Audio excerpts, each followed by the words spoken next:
Irmãos, graça e paz. Eu creio que uma maioria que me conhece, né? Frequentei essa igreja após o meu casamento. Muitos dessa igreja estavam ali no meu casamento. Foi realizado pelo pastor Eli, né?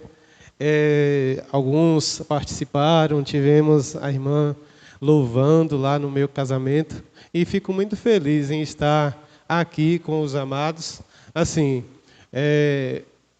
estamos ali em Nova Canaã, eu e mais 2 colegas. Nós criamos coragem, né, e falamos para a nossa igreja que tínhamos o desejo de estar cursando teologia. Começamos, somos novinhos aí, viu? Perdoa qualquer coisa, nós estamos começando este ano. Sou eu e mais 2 colegas. Caio está ali comigo, Cleito está lá, né, nos movimentos lá da nossa igreja hoje, cheios de programações, né? Teremos uma cantata lá hoje à noite, o pastor super empolgado. E, assim, nossa igreja, semana que vem temos o aniversário, né? Não sei se vocês já receberam o convite aí, 102 anos de Igreja Batista ali em Nova Canaã. Mas estamos aí para servir ao Senhor, né? Como foi colocado nosso irmão ali na EBD, depois dessa aula maravilhosa dele ali, né, aprendemos muito sobre o que é a Igreja de Cristo. E meu pedido é que realmente que o Espírito Santo consiga me usar e que a gente consiga trazer algo a mais para a vida dos irmãos. Estamos em um momento de Páscoa, né? E pensando no tema para uma mensagem no dia de hoje, não poderíamos fugir, né, do contexto, do momento que nós estamos vivendo. Não tem como a gente sair. Tem alunos também, né? Vi outra aqui mais cedo.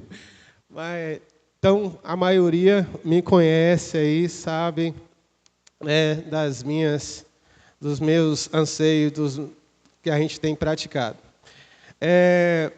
No momento que nós vivemos, amados, e a gente acompanhando aí as mídias, o que a gente tem visto no dia a dia da gente, nós estamos percebendo algo muito estranho no mundo. Essa semana eu vi uma notícia, diz que o Reino Unido ele promulgou uma lei que diz que mulher é aquela que nasce do sexo feminino. Olha a lei. Chegamos a um momento em que o óbvio fica ridículo. Dizer o óbvio se torna ridículo. E entender isso, a igreja não pode ficar calada. A igreja não pode ficar calada. Ela tem... Gente, no momento da notícia, houve celebração de uma coisa que é óbvia, uma coisa que é lógica, uma coisa que é natural. Deus fez homem e mulher. Não existe outra coisa. A própria palavra diz que o que passa do que Deus determinou é procedência maligna.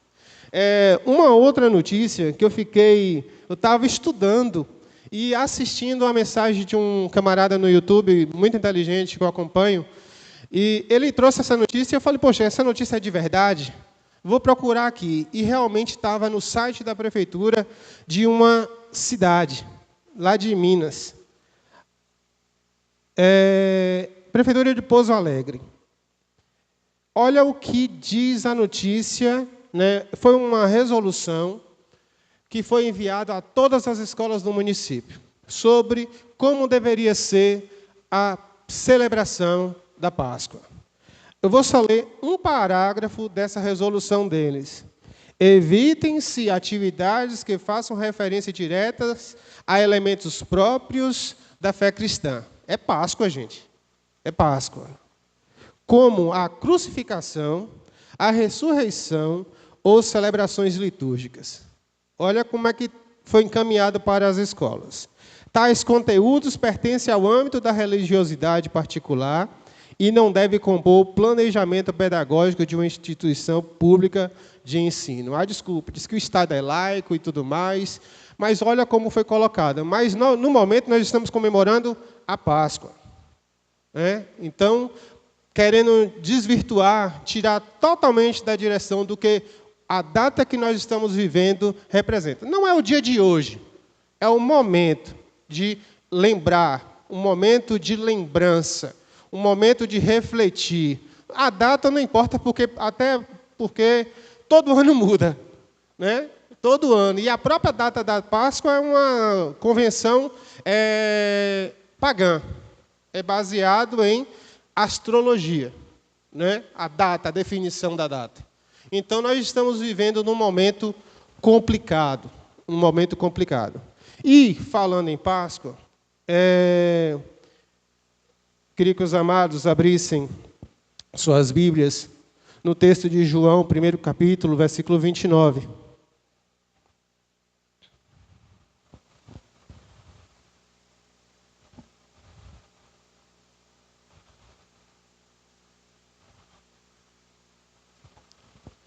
O texto diz assim: no dia seguinte, João viu Jesus aproximando-se e disse: eis o Cordeiro de Deus que tira o pecado do mundo. Pai Santo, Pai querido, nós nesse dia, nesse momento, queremos te pedir, Senhor, fala aos nossos corações. Nós te pedimos que o teu Espírito fale aos nossos corações. Nos dê testemunho, Pai, nos dê entendimento e compreensão da Tua palavra e aceitação da Tua verdade revelada por Deus. Que o Teu Espírito nos convença da verdade, da justiça e do juízo. Obrigado por tudo, em nome de Jesus. Olha o momento, né? João estava no rio, batizando, e de onde ele estava, ele vê Jesus. E aponta: eis o Cordeiro de Deus. Nós estamos vivendo num momento em que apontar Jesus como o Cordeiro de Deus deve ser tarefa diária na vida do cristão. Mostrar ali o sentido real da Páscoa, o Cordeiro de Deus que foi morto, sacrificado por todos nós. Nós estamos vivendo este momento. E eu acho que deve ser a missão central, né? É a missão central de cada cristão.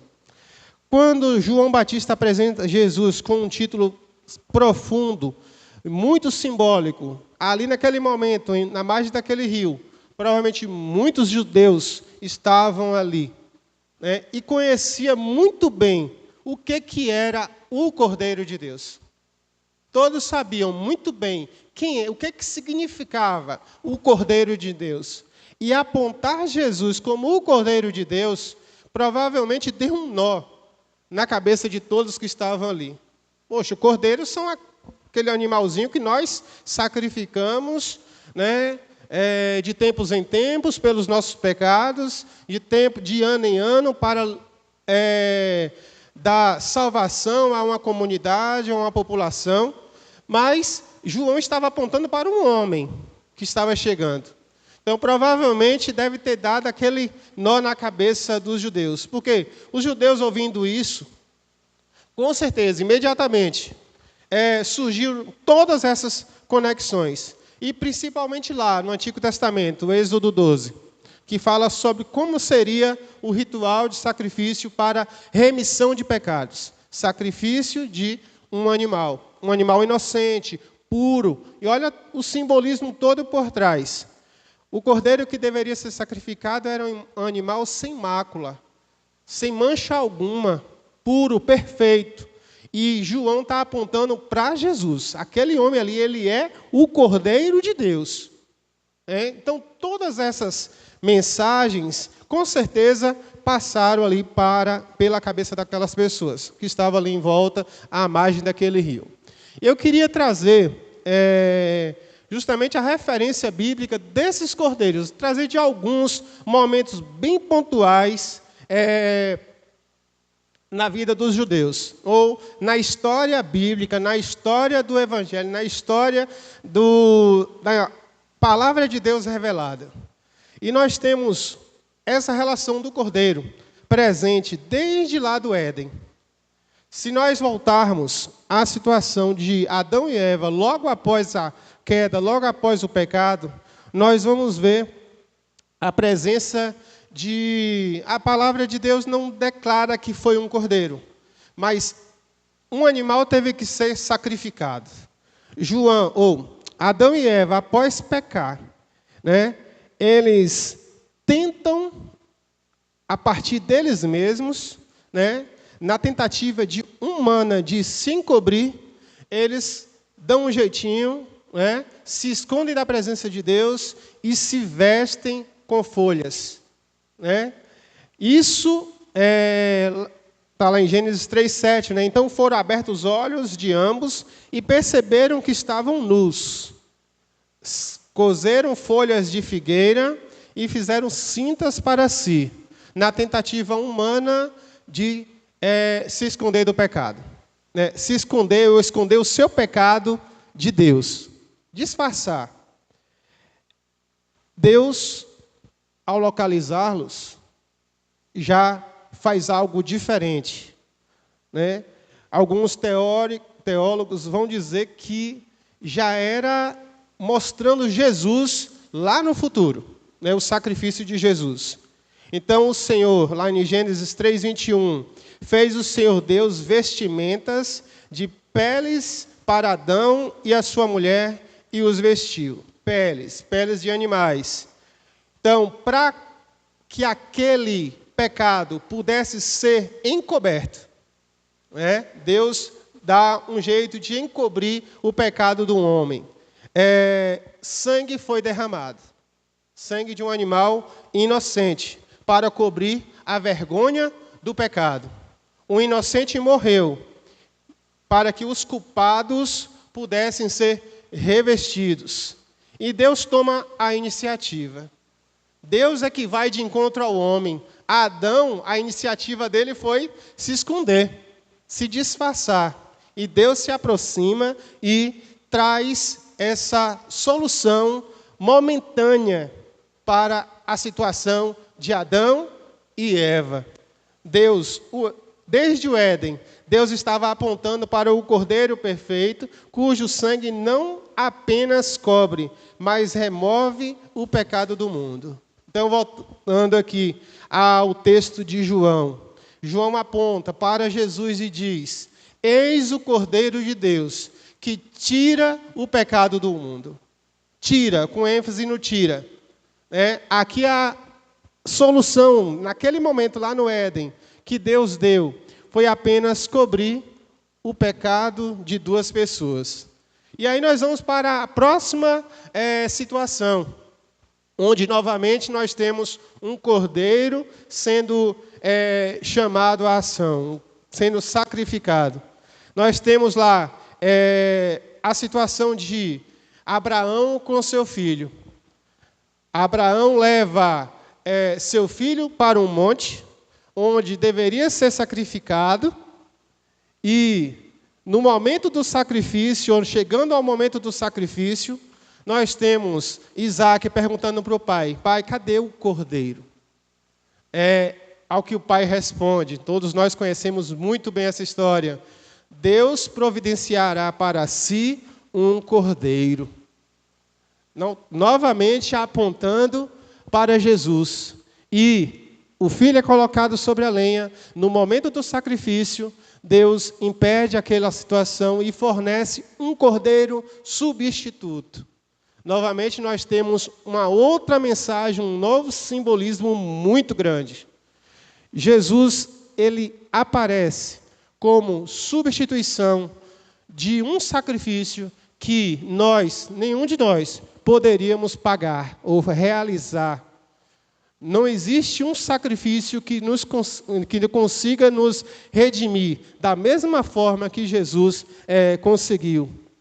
Assim como Abraão ofereceu seu filho único, Deus também entregaria seu filho unigênito por todos nós. O mesmo sacrifício que seria realizado lá, Deus realizou. Aqui vemos primeiro um anúncio que Deus proveria o Cordeiro, Jesus Cristo, que séculos depois seria oferecido como verdadeiro sacrifício. A substituição, nós vimos aqui, do Cordeiro, a substituição do filho de Abraão, que seria sacrificado. Por um cordeiro, Jesus substitui a cada um de nós os nossos sacrifícios, realizando um sacrifício perfeito. O Cordeiro de Deus que foi provido ali, o Cordeiro substituiu no lugar de Isaac, já tratando profeticamente a substituição de Cristo. A história de Abraão e Isaac antecipa aqui um pai que entrega seu filho amado. Nós vemos a declaração, está na palavra de Deus, porque Deus amou seu Filho unigênito para que todo aquele amou o mundo, de tal forma que todo aquele que nele cresce, o Filho unigênito de Deus, seria a nossa salvação. O Filho, nós temos também um Filho que se submete. Do mesmo jeito, imagina aí Isaac, sendo colocado sobre a lenha, sem reclamar. Ele questionou, mas ele ficou sobre a lenha, se dispôs, se entregou, se submeteu à vontade do Pai. Jesus também se submete à vontade do Pai. E o Cordeiro foi providenciado por Deus. E a salvação, ela não vem do homem, assim como Adão tentou trazer para si uma salvação, ou se esconder, disfarçar o seu pecado, não resolveria. E Deus toma essa atitude. E a atitude veio de Deus, veio do alto. O Cordeiro de Deus que tira o pecado do mundo. João apontando para Jesus. Nós temos um outro Cordeiro. Quando o povo de Deus está escravo no Egito.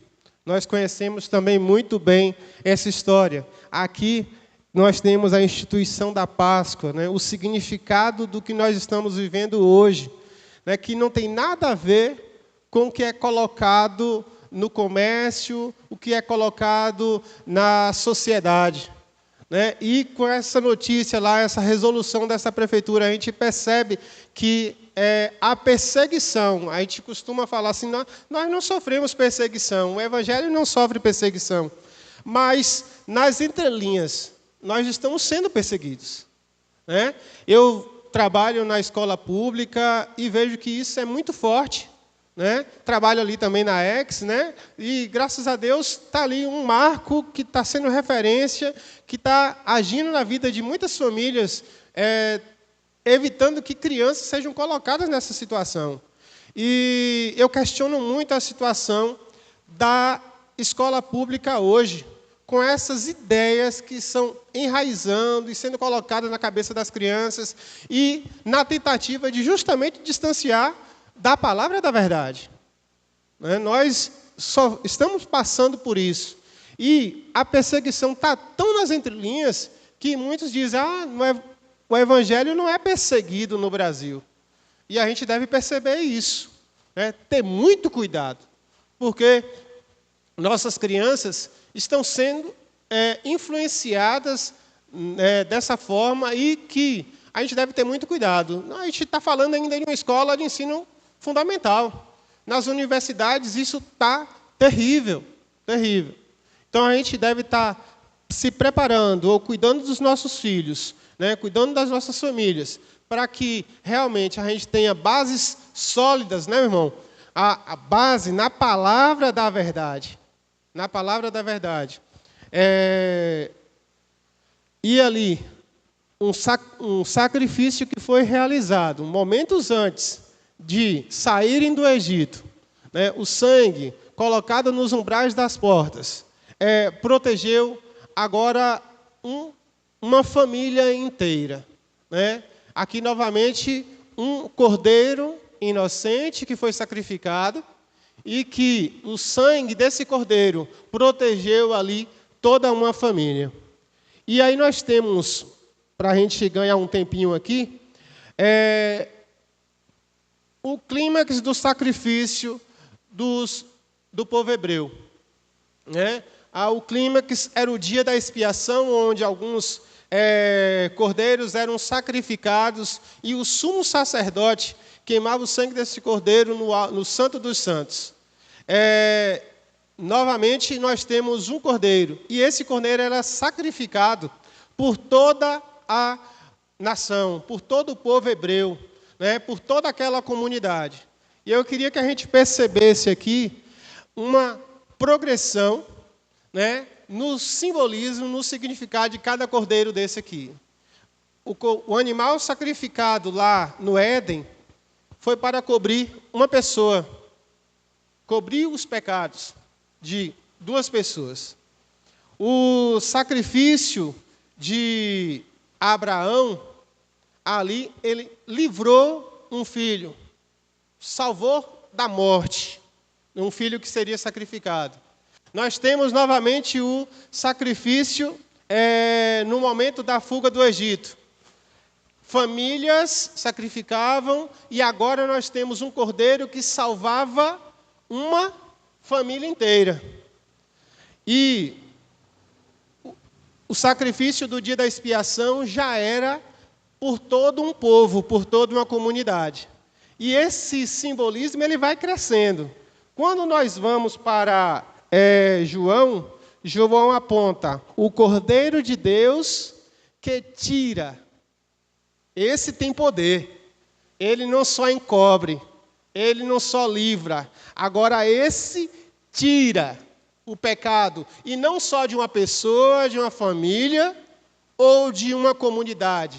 Esse tem poder para tirar o pecado do mundo.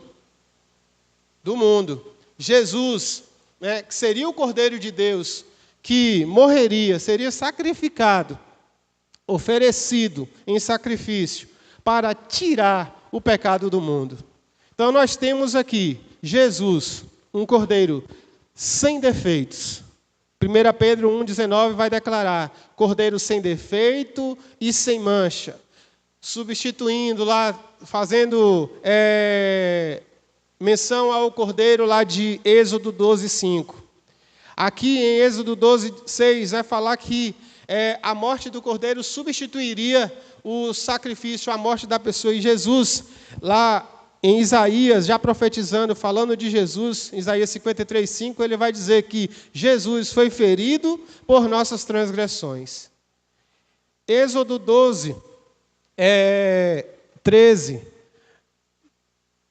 O sangue derramado traria a remissão do pecado, lá no Cordeiro. Em Hebreus 9:22, vai dizer que sem derramamento de sangue não haveria remissão de pecados. E Jesus tem seu sangue derramado. Lá no Egito, o sacrifício era um anúncio da libertação da escravidão do Egito. Jesus, ele nos livra, nos liberta do pecado. João 8:36. Jesus diz, se pois o Filho vos libertar, verdadeiramente sereis livres. A verdade, a liberdade verdadeira, a liberdade completa, plena, só em Jesus. Por isso que João aponta, eis ali o Cordeiro de Deus que tira o pecado do mundo. Só através de Jesus. Nós temos também um símbolo muito grande, que a gente não pode esquecer. O cordeiro era assado e comido como um memorial. João 6:53, Jesus declara, quem comer a minha carne e beber do meu sangue, se você não é digno dele. Então, Jesus também oferece. Quando nós celebramos a ceia do Senhor, nós estamos relembrando tudo isso. E aí nós vamos ter, lá em Isaías 53, o Cordeiro de Deus foi levado ao matadouro. 1 Coríntios 5:7, Cristo, o Cordeiro Pascual, foi sacrificado. Do jeito João profetizou lá, o Cordeiro de Deus que tira o pecado do mundo, já estava dizendo que Jesus morreria pelos nossos pecados. Então, voltando lá às colocações do início, quando aquele povo ouviu João dizer, o Cordeiro de Deus que tira o pecado do mundo, com certeza, eles, lá no momento do sacrifício, no momento que Jesus foi crucificado, eles lembraram, João disse, que aquele homem morreria no nosso lugar, pelos nossos pecados. Apocalipse 2 vai dizer que digno é o Cordeiro que foi morto. João novamente declarando: digno é o cordeiro que foi morto. Aplicações: como nós podemos pegar tudo isso e trazer para as nossas vidas? Como nós podemos perceber tudo isso? A gente deve reconhecer diariamente o valor do sacrifício de Jesus. Quando nós vemos no decorrer, tem uma parábola de Jesus que vai trazer o significado disso muito bem, é que o preço do nosso pecado jamais poderia ser pago por nós mesmos. Jesus foi, nenhum animal, nenhum cordeiro poderia nos livrar realmente do pecado ao qual nós somos escravizados, nos tornamos escravos. Mas por Jesus somos libertos. Jesus nos libertou. Ele morreu em nosso lugar para que nós não tivéssemos que morrer essa morte, essa segunda morte. Receba a salvação pela fé em seu sangue, assim como os israelitas confiaram no sangue dos umbrais. Jesus derramou seu sangue para nos livrar completamente. Então nós devemos, assim como, imagina aí os israelitas, eles confiaram para realizar todo aquele ritual de matar um cordeiro, reunir todo mundo em casa, ficar ali protegido, passar o sangue nos umbrais da porta. Ele poderia dizer para Moisés: Moisés, isso aí está um negócio estranho, não vou fazer não. Mas eles confiaram. Então nós também devemos confiar no sangue de Jesus e celebrar a nova Páscoa com gratidão. Essa Páscoa que é Jesus. Não a que o mundo está tentando aí propagar, e distrair as nossas crianças, nossas famílias. Ovo da Páscoa, coelho da Páscoa. Gente, e por mais que você vê que tudo isso também tem base em religiões. Todo esse misticismo é base em religiões pagãs. Mas eles não falam que isso é proibido. Mas falar do Evangelho, falar que Jesus é o real sentido da Páscoa, isso é errado. Mas aí você vê que é um laço terrível, na cabeça de cada um de nós. Imagine as crianças que estão aprendendo agora. Eu tenho uma pequenininha lá, que ela é cheia de perguntas, 8 anos. Mas a gente tem que parar e explicar que realmente a Páscoa ela tem um sentido baseado na palavra de Deus, um sentido verdadeiro. Então compartilhe essa mensagem. João Batista apontou o Cordeiro. Nós também devemos apontar Jesus como nosso Salvador. Fazer o mesmo que João fez. A Páscoa não é isso aí que vocês estão dizendo, não. Olha, eis ali o Cordeiro que tira o pecado do mundo. E eu estou sempre enfatizando, esse Cordeiro, ele tira o pecado do mundo. Ele não apenas encobre, ele não apenas substitui, ele não apenas livra, ele não apenas remove o pecado do meio de uma congregação apenas e coloca ali de lado, ele remove do mundo, tira o pecado do mundo. Então a Páscoa não é apenas uma tradição judaica ou uma festividade cristã. É o coração do plano redentor de Deus. O Cordeiro de Deus é o centro da história da salvação. Do Egito ao Calvário, Deus nos mostra que o sangue do inocente traz vida aos culpados. Eis o Cordeiro de Deus que tira o pecado do mundo. Amém?